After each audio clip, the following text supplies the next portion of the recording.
Now I've been doing some thinking all day.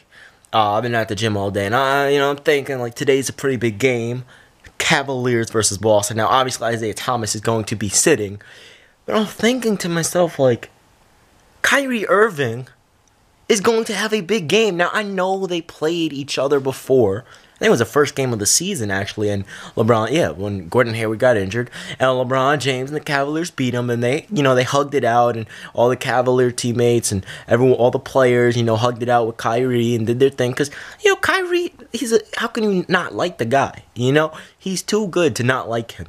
And the thing about Kyrie Irving is that he usually, for the most part, shows up in big situations. Now, this isn't like the playoffs or something like, oh, this is huge, the Game 7, LeBron versus Kyrie. It's nothing like that.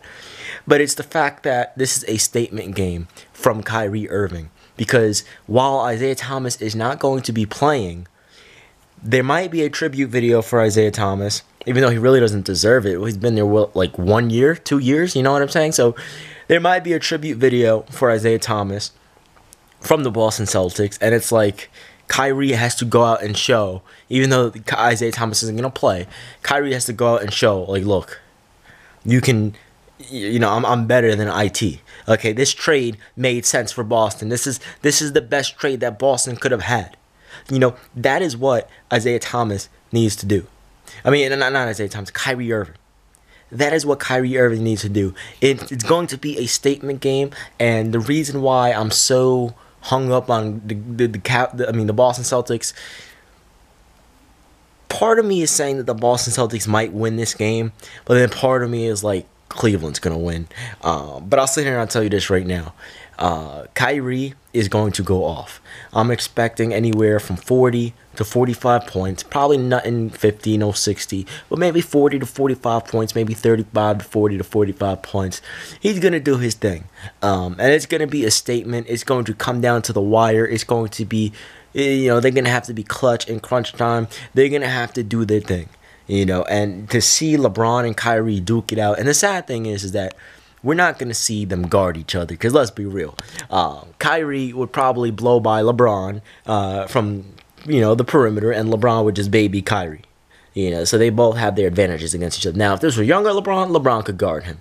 And I'm not saying LeBron can't guard him now. I'm just saying Kyrie is really fast. He's really fast. And I might be going to the Brooklyn Nets versus the Boston Celtics game on Saturday. So stay tuned for that. We're going to see Kyrie live. I'm going to see Kyrie live. I saw my man KP. I'm about to see Kyrie. Hopefully, if it all plans out, because my stepdad has season tickets. But he, when he can't go, if I'm not here, he usually gives it to his friends or whatever to go. And I forgot to ask him, and I asked him at the last moment. Actually, I asked my mom. She's going to ask him for me because he's at work right now. That's besides the point. The point is that Boston versus Cleveland, this is going to be a fun game. This is going to be Kyrie making a statement, not just towards Cleveland, but to the fans of the Boston Celtics. Because if you think about it, this game's in Boston. The first game they played was in Cleveland, and it's in Boston now. Isaiah Thomas is going to be there, and Kyrie's going to have to show, like, look, this trade, you guys, we got the best. We got the best end of the stick on this trade. We got the longer stick for this trade because this trade makes sense because I'm Kyrie. That's what Kyrie needs to come out and do. Kyrie needs to come out and just dominate. Okay? I'm actually expecting the Boston Celtics to win this game. Now, it's crazy to me because I'm like the number one LeBron fan on the planet.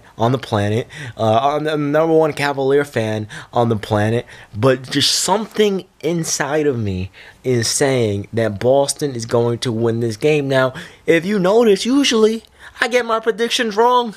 I do. Most of the time because I'm just playing around when I make them. But there's something in me that's saying Boston is going to win this game. Now watch tonight at 8 p.m. come on TNT or ESPN. Wednesday, it's probably on ESPN because it's Wednesday. TNT's usually Tuesday or Thursday. I'll tell you this right now. Watch Cleveland win this game just because it said Boston was going to win. Watch LeBron do something ridiculous and drop 50 or something crazy. Yeah, that's my luck when it comes to predictions. But again, partially because I'm just messing around when I make most of my predictions.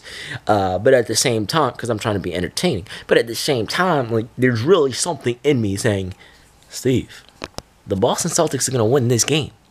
Yeah, I don't know. I hope Jason Tatum is playing. I want everyone to be healthy and playing.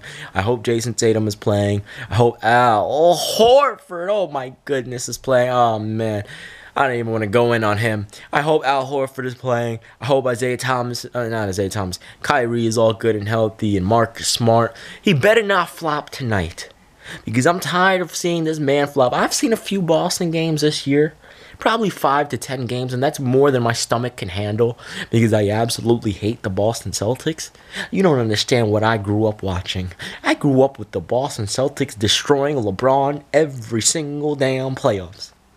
So with part of me just naturally despises the Boston Celtics. That green, the way the commentator says, Kyrie, I hate it. I hate the Celtics. Paul Pierce 4-3. It pisses me off because when I was young, growing up watching basketball, I'm still young, but when I was growing up watching basketball, it's like, LeBron, can we please beat the Celtics? No, we lose. Okay, we lose to Orlando. Okay, now we lose to Boston again. And then he goes to Miami. We almost lose to, it pisses me off. So I've watched way too many Boston games for my stomach to fathom. I'm at the point where I'm almost about to puke because I'm watching too many Boston Celtic games. But I sit here, I'll tell you this right now. There's something inside of me saying that Boston is going to win this game. And I've seen 5 to 10 games this year from Boston, and I've seen Marcus Smart flop. He is the worst flopper in NBA history. I've never seen someone flop so badly in my life. Do you remember? I don't remember who it was, but he dived out and he flopped like a fish in the air, and nobody touched him.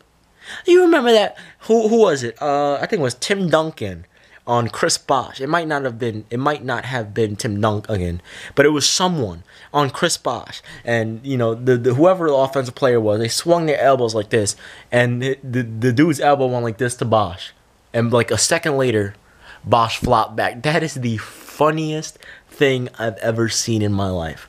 Now, talking about Chris Bosh, man, that brings back so many memories. I'm missing. Oh man, let me stop, because y'all don't know, I grew up on CB4. That's Chris Bosh, by the way. I grew up on D-Wade, Melo, LeBron. Today, actually, at the gym, I was talking to some kid that I've played with before, and some other guy, and we were talking about Stephen Curry, right? And he's like, Stephen Curry, he's the one that really got me into basketball recently, because I always, I've seen a few games here and there where my family members or my friends would watch it, but I was never really into it. But ever since Stephen Curry in 2015 and then 2016, that 7-3-9 season, I was just hooked to basketball. And I'm like, you missed the greatest era in NBA history by a slim margin. You missed it by like 4 or 5 years.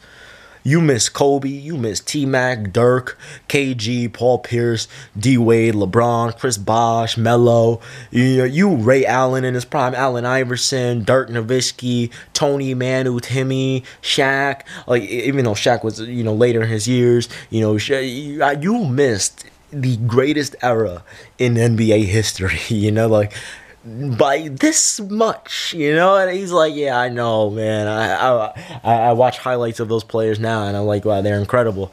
I'm like, yeah, they're way better than most of the players now, but most of the players now, it's a different game.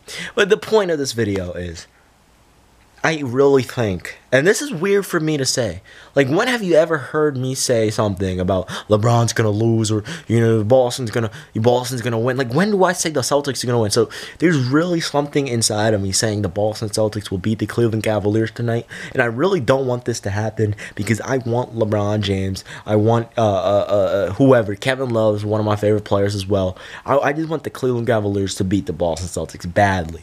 Because I despise that green, the green and white, or the green and black if they're running their alternative colors. I hate the brown and white hardwood with the green surrounding it with the white Boston Celtic lettering and then the Irish man in the middle. I hate everything about Boston. Okay, but I can't get over this. There's something tickling me saying, Steve, you have to be honest with yourself, and Boston is going to win this game. I mean, they have to win this game. When do I say things like this? So there has to be a reason why I feel like this. And that reason is that Boston is actually going to beat the Cleveland Cavaliers tonight, which shocks me. It really does shock me because I'm the biggest LeBron James fan in the world. That would be like me saying the Boston Celtics are going to beat my New York Knicks. You know, I mean, when it comes to my Knicks, it don't matter if they're in a best of 7 against the Golden State Warriors. My Knicks are winning. Because I'm going to support them till death. I mean, I'm the most delusional Knicks fan on the planet. I don't give a dang. Knicks over everything, you know? But I don't know, man. I really hope I'm wrong. I really want LeBron James. And if my track record proves to be successful, I will be wrong. But hopefully LeBron James and the Cleveland Cavaliers defeat the Boston Celtics tonight. It's going to be a good game. LeBron's going to go off. Kevin Love's going to go off. Hopefully Derrick Rose plays. I'm not sure if he's going to play or not. If not, we'll just have to watch one of the best point guards in the league, Jose Calderon. Let's be real for a second. I had to endure him with the New York Knicks. Now, I will say, Jose, I don't know if he still holds this. All right, I'm talking too much. Let me end this right here. I don't know if Jose still holds this record, but like 77 straight free throws without missing. I remember that. It was like 08-09 season with Toronto Raptors and Chris Bosh. I'm going to end it like this. Kyrie's going to go off. LeBron James is going to go off. The Boston Celtics are going to win. It's going to be a clutch game. You're going to have to show up in crunch time. It's been man, Steve. I'm out. Peace.